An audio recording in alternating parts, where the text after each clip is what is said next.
Ketika kita menghadapi agresi Belanda yang kedua, para pelaku ekonomi koperasi itu melakukan kongres. Itu sebagai tekanan dari sisi ekonomi yang berdampak politik juga. Dan itu membuat marah Kang Ubay. Karena apa? Setelah kongres pertama selesai, gedungnya dibom. Supaya koperasi ini maju dibutuhkan perlindungan politik. Maka dia atas izin peserta kongres menetapkan Dr. Andes Muhammad Hatta sebagai Bapak Koperasi dalam konteks pelindung.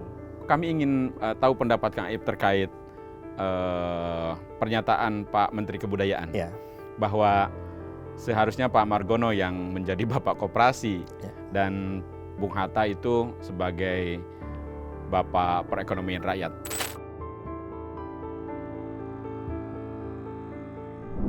Selamat datang di Dialog Sejarah Historia.id.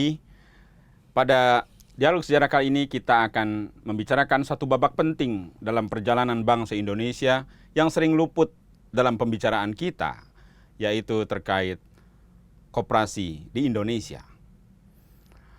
Bung Hatta sebagai Bapak Koperasi Indonesia sering menyebutkan bahwa koperasi adalah sokoguru perekonomian. Ia percaya bahwa koperasi bisa menjembatani, bisa menjadi jalan tengah antara kapitalisme yang rakus serta feodalisme yang kaku. Sehingga koperasi penting dan harus kita bicarakan. Kali ini di Dialog Sejarah kembali bersama Kang Iip D. Yahya. Terima kasih Kang Ubay. Selamat datang Kang Iip. Ya. Selamat datang kembali. Terima kasih. Kang Iip menulis buku tentang Kongres Pertama Koperasi di Tasikmalaya tahun 1947. Ya. Kang Aib bisa cerita kepada kami, generasi yang menyimak YouTube Historia.id, mengapa Kang Aib tertarik menulis buku terkait Kongres Pertama Koperasi ini? Ya. Baik Kang Ubay, sebagai penulis profesional, saya diminta oleh waktu itu Sekretaris Kementerian Koperasi, kebetulan kawan baik, Profesor Ruli Indrawan, untuk menelusuri sejarah Kongres Koperasi pertama. Nah, itu tahun 2019. Kebetulan waktu itu ada semacam keinginan merevitalisasi gedung bekas pelaksanaan Kongres Koperasi pertama tahun 47. 10 sampai 12 Juli 1947.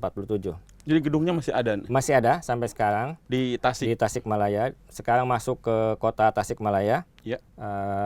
Dulu namanya Jalan Ciamis karena itu memang dari Tasik menuju ke Ciamis, persis di sebelah rel kereta api. Sekarang jalannya diganti Jalan Muhammad Hatta. Untuk mengabadikan posisi beliau sebagai Bapak Koperasi. Walaupun pada kenyataannya Bung Hatta tidak hadir pada waktu Kongres Koperasi. Saya riset, kebetulan waktu itu berjalan lancar penelitiannya. Sejumlah dokumen masih bisa saya temukan di Perpustakaan Nasional dari media sejaman. Walaupun pada waktu itu masa revolusi, ternyata media lokal cukup gigih ya untuk memberitakan kegiatan-kegiatan perekonomian termasuk Kongres Koperasi. Lalu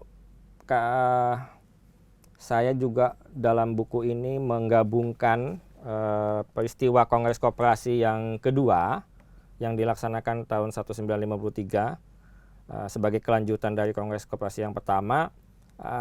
Kebetulan ada dokumen ADART Dekopin yang pertama. Nah, itu bisa saya dapatkan dengan bantuan kawan baik saya di Leiden. Itu bisa didapat dan saya muat seutuhnya di buku yang saya tulis ini. Buku ini diterbitkan tahun 2025. Ini bukunya Kang Iip, ya, bulan Mei kemarin. Wah, selamat. Ya. Ini buku baru banget dong. Ya. Kongres Koperasi pertama di Tasikmalaya 1947. Dengan kata pengantar yang sangat bagus dari Profesor Sri Edi Swasono sebagai menantu Bung Hatta. Jadi saya tentang izin. buku ini saya tidak ingin memuji diri sendiri, Kang Ya. Ubay. Saya ingin mengutip pendapatnya Profesor Edi Swassono. Gimana? Kata beliau, saya bergetar membaca tiap bagian buku ini. Oh, Nah, luar jadi biasa. kira-kira begitu. Ini diterbitkan oleh penerbit Indi di Tasikmalaya, Ya. namanya Langgam Pustaka. Luar biasa. Sebentar. Ini Kawan Historia, bukunya Kang Iip, lengkap sekali. Jadi Kawan Historia yang ingin mengenal lebih dekat bagaimana gerakan koperasi atau sejarah di Kongres pertama.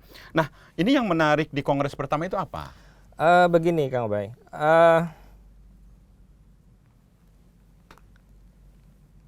Kita ini di dalam penulisan sejarah atau dalam riset sejarah sering sekali terfokus pada peperangan fisik ya.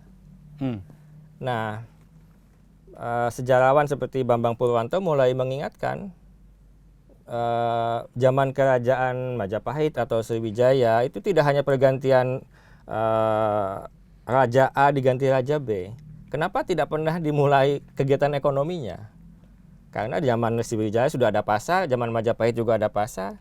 Kenapa itu tidak dimulai? Nah, penelitian kegiatan ekonomi ini satu tren yang belum lama juga di dalam penulisan sejarah kita, Kang Ubay. Termasuk saya pikir ini bagian dari menjawab tantangan dari Profesor Bambang Purwanto itu, guru besar sejarah di UGM. Bahwa pada masa revolusi, bahkan ketika kita menghadapi agresi Belanda yang kedua, tahun 47, para pelaku ekonomi koperasi itu melakukan kongres. Itu sebagai tekanan dari sisi ekonomi yang berdampak politik juga, bahwa Indonesia tidak mati. Indonesia tetap berjalan, masyarakat Indonesia tetap melakukan kegiatan ekonomi, bahkan koperasinya eksis dan bisa melakukan kongres pertama. Dan itu membuat marah, Kang Ubay.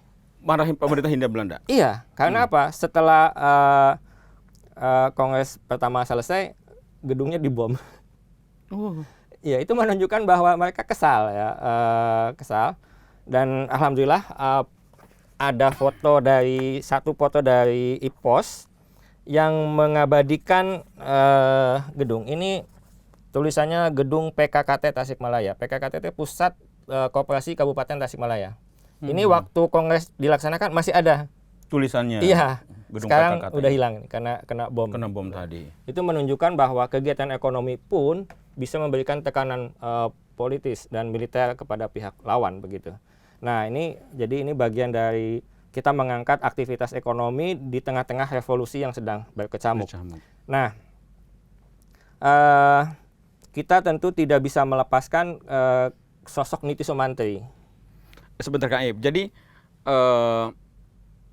kongres pertama itu artinya koperasinya Sudah ada. Berjalan. Sudah berjalan. Dan sudah punya pusat-pusat koperasi di tingkat kabupaten.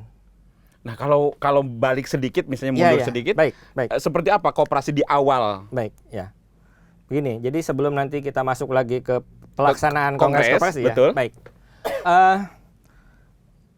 Tadi di podcast sebelumnya, saya pernah menyampaikan bahwa pada 1894 telah dilakukan satu rintisan koperasi simpan pinjam oleh Raden Wirya Atmaja. Betul. Yang memanfaatkan dana kas masjid Purwokerto sebesar 4.000 gulden. Kemudian Budi Utomo berdiri, punya dua program penting. Yang pertama studi fund, beasiswa, dan yang kedua koperasi. Lalu berbagai organisasi juga lahir punya koperasi. Jadi setiap organisasi yang didirikan oleh para penggerak bangsa ini selalu menyertakan koperasi gitu, termasuk nanti PNI. Tetapi koperasi yang seutuhnya, artinya hanya koperasi saja, tidak ada embel-embel kelembagaan lain, itu baru didirikan 12 Juni 1930. Izin resminya didapatkan pada tanggal itu, yaitu Koperasi Itikuri Hibarna. 12 Juni 1930 titik balik atau awal mula koperasi yang pure koperasi. Dan berizin. Tanggal itu tanggal izin keluar. Iya, betul. Nah, Koperasi kenapa koperasi ini lahir di Desa Magung, Kecamatan Ciparai, Kabupaten Bandung, karena menyambut kampanye masif yang dilakukan oleh Bupati Bandung pada waktu itu, Wiranata Kusuma kelima, setelah dia pada akhir tahun 1927 ditugaskan oleh pemerintah Hindia Belanda untuk studi banding tentang koperasi. Dia keliling di Belanda antara lain ke Eindhoven, dia mengunjungi sejumlah koperasi, yang antara lain dia datang ke sebuah koperasi yang sekarang menjadi Rabobank. Nah, lalu dia menulis tentang koperasi di negeri Belanda. Pulang ke Bandung, dia kampanye di kecamatan-kecamatan yang ada di seluruh Bandung. Nah, setahun kemudian, tahun 29, seorang pensiunan penilik sekolah namanya Raden Among Praja, dia bersama kawan-kawannya berinisiatif untuk mendirikan koperasi sesuai dengan anjuran atau kampanye Wiranata Kusuma kelima tadi. Nah, didirikan, kemudian dia konsultasi ke bupati, dia konsultasi ke departemen ekonomi di Kota Bandung, kemudian dia pelajari bagaimana cara administratif dan sebagainya. Lalu diajukan, tapi ini sudah berjalan. Dia bersama kawan-kawannya di sejumlah desa dibangun koperasi. Lalu dia di Ciparai menjadi induknya. Nah, jadi ketika dia mendapatkan izin pada 12 Juni itu sudah ada 10 desa yang bergabung di Sentral Koperasi Itikuri Hibarna gitu. Nah, jadi kalau mau melihat koperasi berizin pertama yang resmi, ya ini 12 Juni 1930 di Ciparai.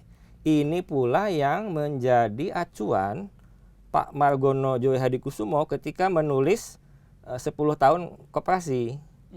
Dia memulai 1930, 1940. Kenapa 1930? Dia mengacu ke koperasi di Ciparai ini. Begitu, Kang Ubay. Iya. Menarik Kang Ip, menarik teman-teman historia.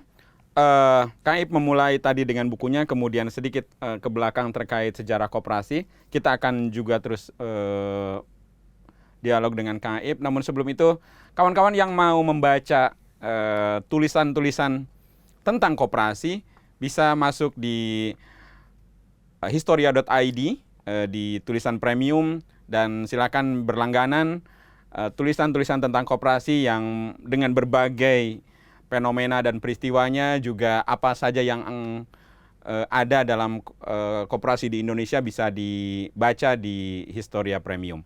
Kang Ip, Kongres pertama koperasi, kemudian sebelumnya lembaga-lembaga sudah punya selalu menyertakan beasiswa dan koperasi. Sepenting apa menurut Kang Ip koperasi di Indonesia? Atau apakah ada kaitan dengan karakter masyarakat Indonesia? Ya, mungkin pertanyaannya kenapa koperasi begitu cepat diterima oleh masyarakat Indonesia? Jadi ada satu titik temu antara prinsip koperasi yang dibawa dari Eropa, gagasannya, dengan karakter masyarakat Indonesia yang suka gotong royong. Nah, tetapi ini gotong royong yang tertib, dicatat, kemudian rapi, dan saling mengawasi satu sama lain. Nah, ini cepat sekali disambut, sehingga dari tahun 30 sampai 40 itu sebagaimana yang dicatat oleh Pak Margono, begitu banyak koperasi tumbuh seperti cendawan di musim hujan. Nah, itu berjalan sangat bagus. Setiap kabupaten, bahkan seperti Tasikmalaya ada pusat koperasi Kabupaten Tasikmalaya, di Bandung ada pusat koperasi Kabupaten Bandung gitu, dan di banyak kabupaten yang lain.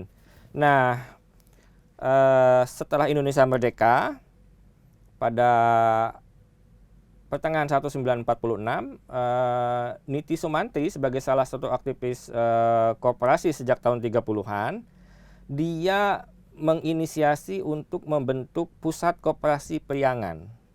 Pusat Koperasi Priangan. Ya, nah kebetulan karena Kota Bandung sudah mulai diduduki oleh Nika, yang di situ Belanda membonceng, rapatnya dilakukan di Ciparai, agak ke pinggir, Kang Ubay. Ya, ke selatan. Agak ke selatan. Nah, di Ciparai itu kemudian dibentuklah Pusat Koperasi Priangan dengan Niti Sumantri sebagai ketua, dan Ade Dungga sebagai sekretaris.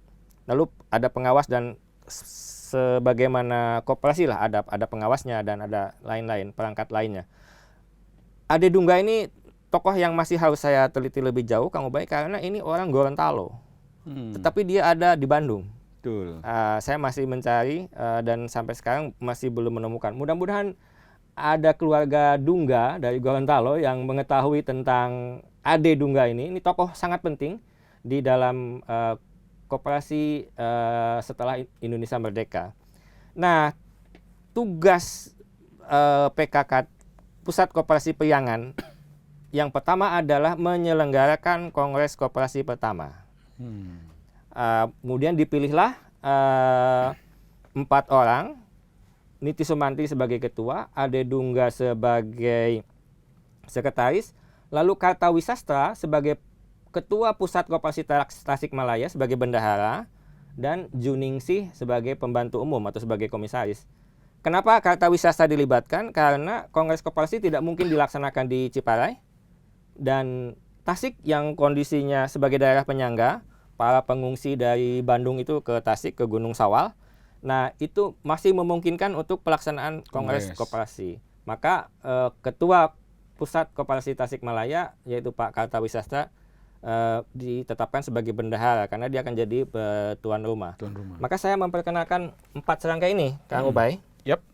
Ini Niti Sumantri, kemudian ini Ade Dungga yang orang Gorontalo, ini Kartawisastra yang orang Tasikmalaya, dan ini Ibu Juningsih, ini juga tokoh Laswi. Nah, banyak peran penting lain yang dipegang oleh Ibu Juningsih. Beliau sebagai pembantu umum di Kongres pertama Koperasi tahun 1947. Nah, Pak Niti Sumantri dan panitia sebelum pelaksanaan naik kereta api ke Jogja, lapor ke Bung Hatta, lapor ke Pak Margono sebagai Direktur BNI, dan beberapa tokoh lain melaporkan rencana pelaksanaan Kongres Koperasi di Tasikmalaya. Lalu dilaksanakanlah tanggal 10 sampai 12 Juli 1947, diikuti oleh 116 peserta dari Jawa Barat, Jawa Tengah, dan Jawa Timur. Paling banyak dari Jawa Tengah, ada 60 utusan. Utusan itu mewakili pusat koperasi kabupaten masing-masing. Itu. Jadi bukan perorangan. Dan ini baru 3 wilayah itu ya? Iya, karena Sumatera tidak memungkinkan perjalanan, sudah berkecamuk revolusi, juga di luar 3 provinsi ini belum memungkinkan. Jakarta gimana? Masuk Jawa Barat waktu itu. Waktu itu masih belum. Kepengurusannya di Jawa Barat. Iya, dan diduduki sepenuhnya oleh Belanda yang ingin kembali. Jakarta sudah secara administratif sudah di luar kekuasaan pemerintah Republik Indonesia. Nah, dilaksanakanlah. Di antara keputusan pentingnya ada 2. Yang pertama membentuk SOKRI, Sentral Organisasi Koperasi Rakyat Indonesia, dan yang kedua menetapkan 12 Juli sebagai Hari Koperasi. Gitu. Yang notabene adalah hari terbitnya izin koperasi Itikurih tadi itu. Bukan. Yang 12 Juli itu kesepakatan peserta Kongres menetapkan bahwa 12 Juli adalah hari kita. Yang 47 tapi? Tahun 47. Oh, yang 47. Ya, jadi sejak itulah Hari Koperasi ditetapkan. Tetapi revolusi menghebat begitu, bahkan gedung bekas koperasinya dibom gitu sehingga hilang itu nama Pusat Koperasi Kabupaten Tasikmalaya. Berkecamuk terus. Barulah setelah ibu kota pindah ke Jakarta kembali, Niti Sumantri kembali menginisiasi Kongres Koperasi kedua di Bandung, di Gedung Dwi Warna pada tahun 1953 bulan Juli. Nah, ini sudah lebih rapi, jumlah utusannya ini kebetulan didokumentasikan dengan sangat baik, Kang Ubay. Ya. Di dalam dokumen yang terdapat di Leiden. Jadi ini diikuti oleh dari mulai Sumatera Utara, Sumatera Tengah, Sumatera Selatan, Jawa Barat, kemudian Jawa Tengah, Jawa Timur, Sunda Kecil dulu, kemudian Kalimantan dan Sulawesi. Jadi ada 9 provinsi dan menyertakan 109 utusan pusat koperasi kabupaten kota masing-masing. Jadi ini sudah banyak. Ini banyak. tercatat nama-namanya sehingga nanti kalau para pegiat koperasi di 9 provinsi tadi ingin mengetahui siapa tokoh koperasi di daerah masing-masing, ini ada di buku ini, ada di dokumen yang kami dapatkan dari Leiden, sehingga nanti kalau masing-masing mau menetapkan bapak koperasi untuk kabupaten, tingkat kabupaten itu bisa. Ya. Memungkinkan ya, sekali. Memungkinkan. Ya. Iya, menarik.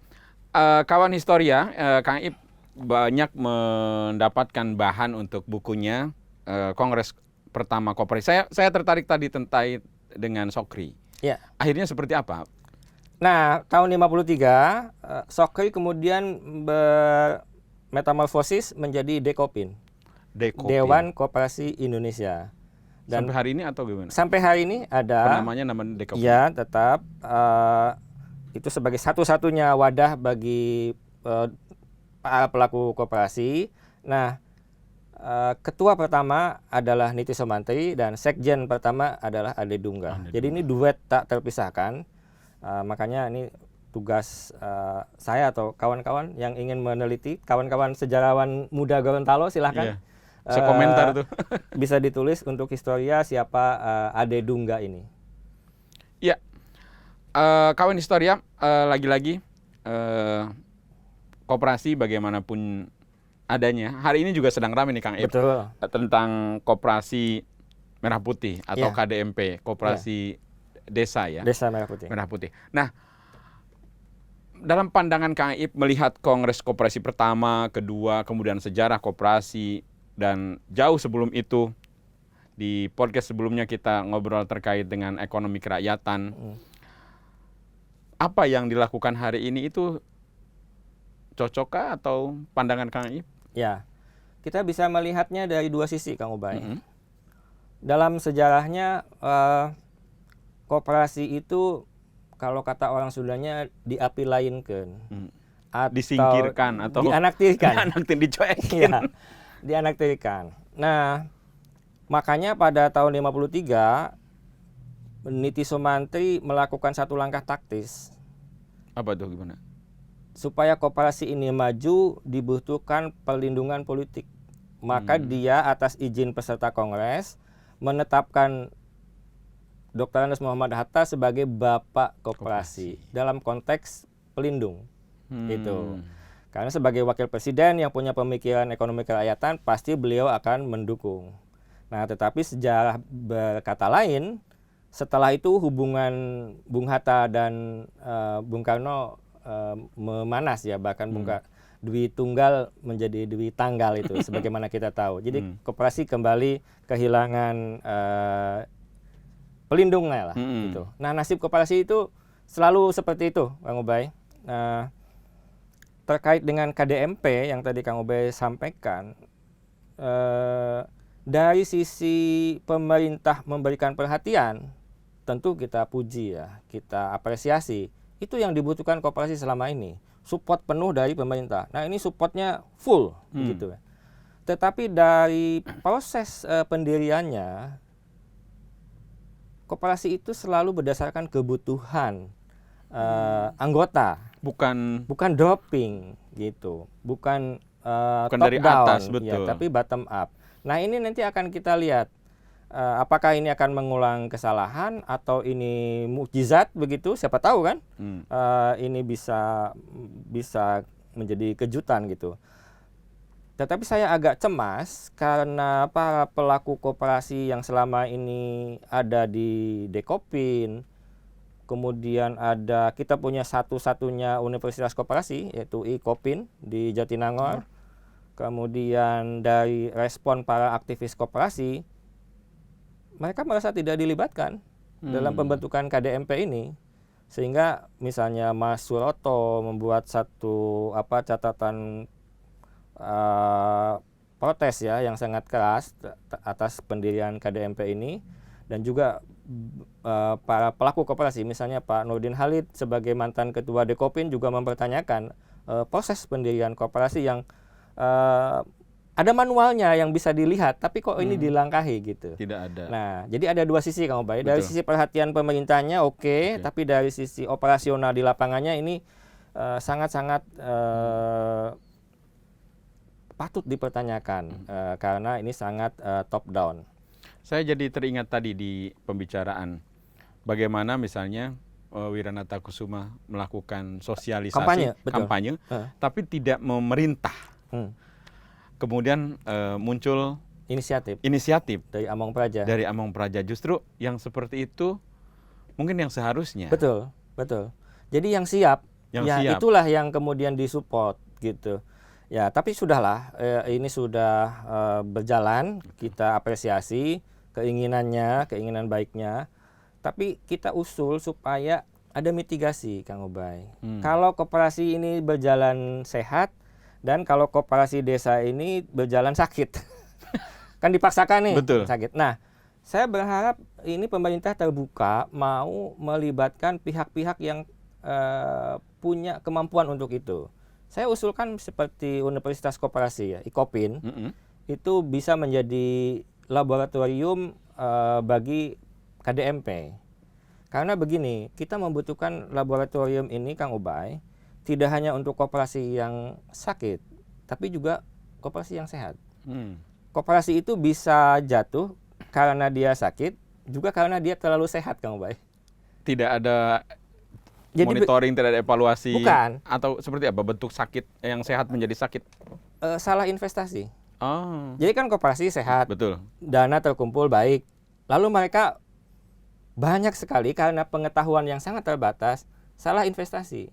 Misalnya ketika sudah terkumpul uang sekian ratus juta atau bahkan miliar gitu, apalagi nih yang tiba-tiba beli Bitcoin kan bahaya ya. Betul. Nah, seperti itu. Makanya butuh lab itu baik bagi yang koperasi yang sakit maupun bagi yang koperasi yang sehat gitu. Supaya tidak sejarah koperasi dipenuhi dengan kejatuhan setelah sangat sukses gitu. Nah, itu yang tidak boleh terulang lagi. Apakah ada misalnya di Kongres Koperasi pertama, kedua atau seterusnya yang itu bentuk koperasi yang ideal, Kang? Misalnya gini, dalam bayangan saya misalnya secara pribadi, koperasi itu lebih cenderung hanya simpan pinjam. Betul. Kalaupun ada penyediaan misalnya untuk cicilan apa ke bentuk barang gitu. Sebenarnya ada ininya nggak sih, Kang? Ya, kan ada, memang itu bagian dari koperasi simpan pinjam, dan itu termasuk salah satu yang favorit ya, karena itu sampai hari ini tetap musuhnya dua, rentenir dan pegadaian swasta. Sama sampai hari ini itu masih dihadapi oleh koperasi. Nah, tetapi kan tidak hanya itu, ada juga koperasi produksi, Kang Ubay. Misalnya di Bandung Selatan atau di Bandung Utara ada koperasi peternak sapi. Nah, yang penyediaan susu. Betul, kan produksi itu. Betul. Ya. Nah, unik ini, Kang Ubay, saya kebetulan pernah riset di Bandung Selatan. Peternak susu itu tidak mungkin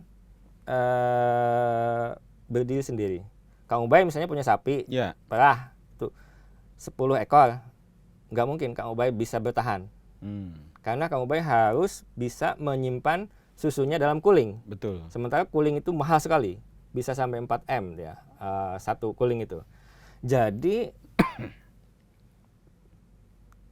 kondisinya memaksa para peternak koperasi, sapi perah ini untuk bersatu dalam koperasi gitu. Nah, ini kan betul-betul kebutuhan mendesak sama-sama. Nah, sehingga ini bisa bertahan sangat lama, Kang Ubay.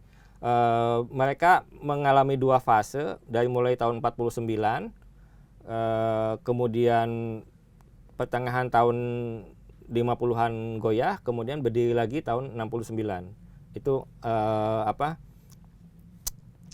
namanya KPBS, sampai sekarang bertahan. Saya pernah riset di sana. Kawan Historia, KPBS itu koperasi peternak Bandung Selatan. Bandung Selatan. Iya, di koperasi peternak Bandung Selatan. Ya, di yang Bandung Selatan. Pangalengan yang memproduksi susu murni. Ya. Nah, mereka masih menyimpan dokumen rapat anggota tahunan dari tahun pertama sampai tahun ke-50 itu. Ada semua Kang Ubay, rapi sekali. Dan mereka selalu mengikuti setiap peraturan yang berubah dan segala macam administrasi mereka penuhi. Nah, jadi ada satu kondisi seperti di peternak sapi pelihara ayat ini yang harus menyatu, dan itu koperasi jawabannya. Nah, ada yang seperti itu. Ini bisa bertahan. Sangat sehat Kang Ubay. Tapi seperti juga yang saya jelaskan, bahkan koperasi sehat seperti KPBS pun bisa kolab karena kebijakan yang salah. Kasusnya terjadi pada waktu Menteri Pertanian pada satu periode, dia menetapkan swasembada daging sapi. Oke. Karena dia ingin mendapatkan kredit lah dari Presiden. Stop impor sapi dari Australia dan India. Otomatis kebutuhan daging sapi melonjak tinggi Kang Ubay. Ya, karena sebetulnya belum siap gitu. Tapi ya begitulah, kadang menteri itu ingin mendapat pujian dari atasannya kan gitu, dari presiden. Akibatnya apa? Harga sapi yang tadinya 20 juta itu menjadi 30 juta. Nah, para pemburu sapi ini kemudian datang juga ke Pangalengan, ke Lembang, dan ke banyak peternakan sapi per rakyat. Karena dari 20 jadi 30, ini goyah iman para peternak. yang punya 3 ekor, 4 atau tahu nggak akibatnya Kang Ubay? Akibat kebijakan yang gagah-gagahan ini. Ya dijual. Iya, dan KPBS kehilangan setengah populasi. Luar biasa. Jadi yang sehat pun Hancur. karena kebijakan yang salah di pusat, betul, itu bisa ke bawah. Nah, koperasi itu nasibnya seperti itu selama ini. Apa jaminannya KDMP setelah 29 gitu. Nah, itu yang kayak gitu itu mencemaskan ya. Nah, tadi saya jelaskan bahwa Wiranata Kusuma tahun 28 itu berkunjung ke Eindhoven, ke Boerenbank, koperasi di sana. Hari ini masih bertahan dan menjadi Rabobank. Itu satu bank koperasi yang besar, mungkin salah satu yang terbesar di dunia. Kenapa kalau di sana bisa bertahan gitu? Apakah di sana tidak ada pergantian pemerintahan? Oh, selalu berganti, bahkan partai-partai bisa saling bertolak belakang. Tetapi mereka ada semacam kedisiplinan, tidak mengganggu hal-hal basic seperti koperasi ini sehingga tetap bertahan. Nah, di kita ini belum bisa. Selalu ganti pemerintahan, ganti kebijakan, dan itu selalu berdampak. Nah, ini sebetulnya koperasi itu banyak dikacaukan oleh pergantian kepemimpinan, peraturan, dan bukan karena mereka tidak mampu melaksanakan Kang Ubay. Ya, mereka sangat mampu, sangat kapabel, terbukti dari 1894 kita sudah bereksperimen, lalu 1930 kita sudah mendirikan koperasi yang dengan segala persyaratannya dipenuhi, mampu dan berjalan dengan sangat baik. Nah, tapi terlepas dari itu ya, mungkin itulah perjalanan kita sebagai bangsa menuju ke kedewasaan ya. Ya itulah masih bongkar pasang aturan, bongkar pasang kebijakan, dan juga orientasi masa depan. Itu mungkin kayaknya berganti-ganti sehingga yang koperasi ini, bahkan yang sekarang saya tidak mendengar, misalnya Dekopin dilibatkan dalam KDMP kan kita tidak mendengar juga. Betul. Gitu. Kita hanya mendengarnya ada gelontoran dana. Iya, jadi Menteri Koperasi, Wakil Menteri Koperasi itu aja yang kemudian muncul di depan gitu, tanpa melibatkan para pelaku koperasi yang sudah berdarah-darah selama ini menjalankan misi suci mereka. Betul. Ya. Tadi mengejawantahkan apa yang dikatakan Bung Hatta seperti yang Kang Ubay sebut di depan. Tapi Kang Ubay, hasil riset saya di Bandung itu membuktikan bahwa kebetulan yang diteliti ini koperasi susu ya, yang berkaitan dengan sapi. Sapi ini hewan yang terus berkembang juga Kang Ubay. Jadi harus selalu dipelajari apa maunya mereka. Betul. Itu.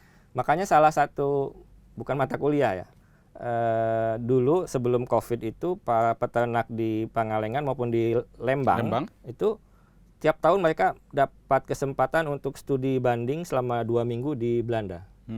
Salah satu pelajarannya itu adalah cow signal. Apa itu cow signal? Signal sapi. Jadi kalau sapi mengapa begini itu apa maksudnya? Ketika ada perubahan perilaku. Iya, bahasa sapi. Bahasa sapi. Iya. Itu berubah ini berubah gitu. Ada masanya, betul. Ada periodenya. Nah, ini hanya bisa diatasi kalau pengelola koperasinya dia selalu mengupdate pendidikan, Kang Ubay. Gitu. Nah, itu yang apa? Jadi pendidikan pengetahuan itu harus mengimbangi si kemajuan atau perjalanan koperasi ini. Gitu. Jadi tidak bisa stagnan, harus terus mengupdate mengupdate dirinya gitu. Nah, ini juga yang itu pentingnya riset, kajian. Betul. Makanya itulah yang saya usulkan supaya ada laboratorium kalau memang KDMP ini mau berjalan dengan baik, supaya ada laboratorium dari mitra pemerintah yang dipercaya. Dan sekarang kita punya universitas koperasi di Jatinangor, ya manfaatkan itu untuk menjadi harus dilibatkan tentu. Iya, supaya bisa mengatasi tadi koperasi yang sehat dan koperasi yang sakit gitu. Betul. Begitu ngobrol. Ya, kawan Historia, masih ada satu pertanyaan di akhir, tapi sebelum itu kami ingin tahu pendapat Kang Aib terkait pernyataan Pak Menteri Kebudayaan. Ya. Bahwa seharusnya Pak Margono yang menjadi Bapak Koperasi dan Bung Hatta itu sebagai Bapak Perekonomian Rakyat. Ya. Gimana Kang pendapat Akang?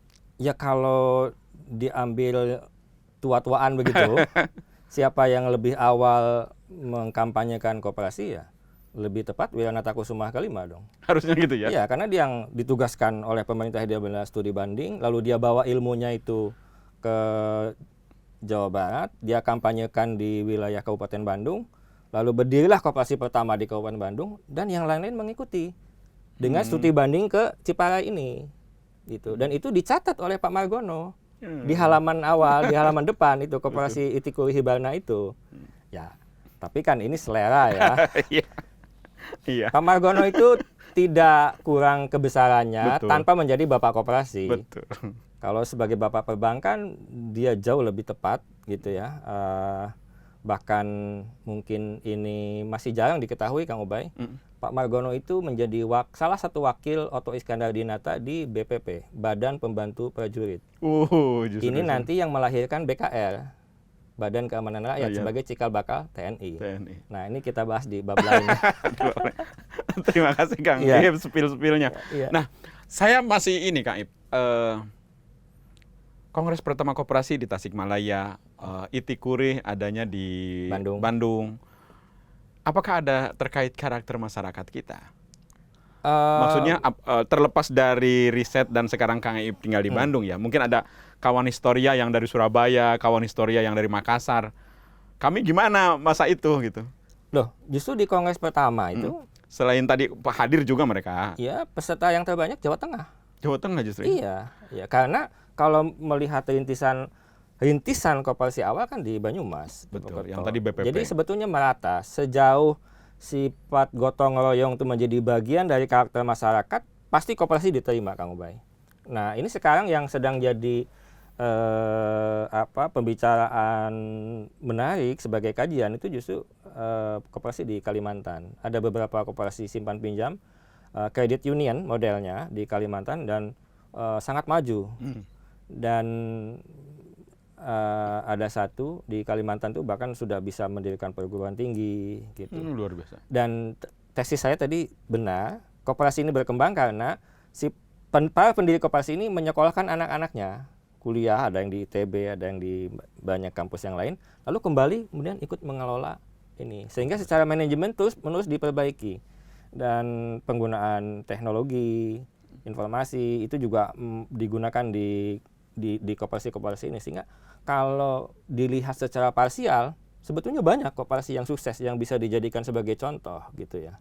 Nah, cuma lagi-lagi apakah pemerintah yang sekarang mau berbesar hati melibatkan para pelaku sukses koperasi ini. Nah, kalau ini mau dilibatkan jadi konsultan lah atau jadi pendamping gitu KDMP, saya pikir bisa ada hasil baik yang bisa kita lihat di 5 tahun ke depan. Iya, saya jadi teringat bagaimana pentingnya pendidikan, dan itu juga harus muncul di para pengelola koperasi. Betul. Tadi menarik sekali kawan Historia, contoh yang disampaikan Kang Aib bahwa pola ada karakter di koperasi peternak susu di Pangalengan harus menguasai keilmuan bagaimana pola perilaku sapi. Artinya pengetahuan si pengelola koperasi itu akan memperpanjang umur, menjadi koperasi tetap sehat, sehingga koperasi produksinya tetap berjalan hingga hari ini. Ya. Demikian juga tentu saja yang simpan pinjam. Betul. Sehingga manajemen secara keuangan dan lain sebagainya meningkat, upgrade terus pengetahuannya. Betul. Dan saya kebetulan kenal baik dengan Rektor IKOPIN, Profesor Agus Pakpahan.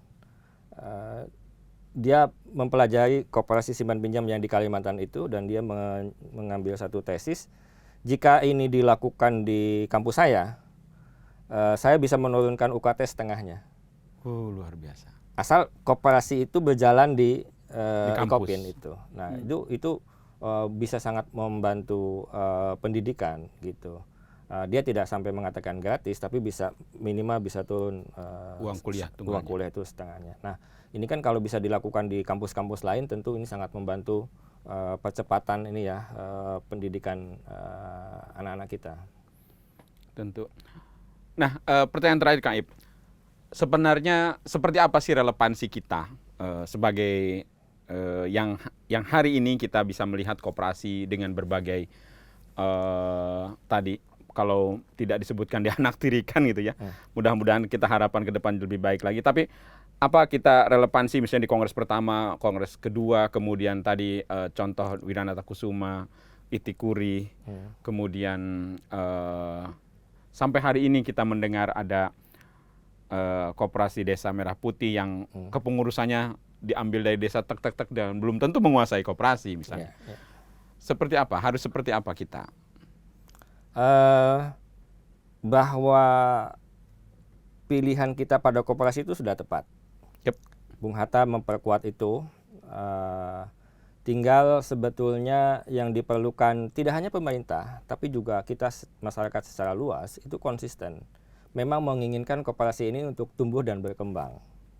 Jadi jangan sampai kita ini kena pemeo, koperasi itu ada tapi nggak boleh besar.